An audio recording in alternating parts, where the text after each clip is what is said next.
আমার স্কিনকে 2 থেকে 3 শেড ন্যাচারালি ফর্সা করার জন্য, স্পটলেস করার জন্য এবং অনেক বেশি গ্লোয়িং করার জন্য আমি যে ফেস প্যাকটি ইউজ করি সেটা হলো অরিজিনাল মায়ানমারের থানাকা ফেস প্যাক।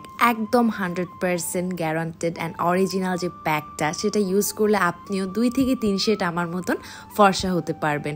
আমি যে প্যাকটি ইউজ করছি আপনারা কিন্তু ভিডিওর একদম লাস্টেই দেখতে পারবেন কি পরিমাণ গ্লো অ্যান্ড কি পরিমাণ ফর্সা একবার ইউজেই আমার স্কিনটা হয়ে গিয়েছে। আমাদের কাছেই কিন্তু পাচ্ছেন একদম 100% অরিজিনাল এবং হালাল যে থানাকা ফেস প্যাকটা, যেটা ডিরেক্ট মায়ানমার থেকে আমদানিকৃত। এই ফেস প্যাকটি ব্রণ এবং ব্রণের সকল ধরনের সমস্যা তো দূর করবে, সেই সাথে ব্রণের দাগ দূর করবে, ত্বকটাকে করবে একদম মসৃণ বাটারি, একদম বেবি স্কিন হয়ে যাবে, একদম টান টান হয়ে যাবে স্কিনটা, বলি রাখা দূর করবে। আর এটার কিন্তু কোনো ধরনের সাইড ইফেক্ট নেই। ইউজ প্রসেসটাও কিন্তু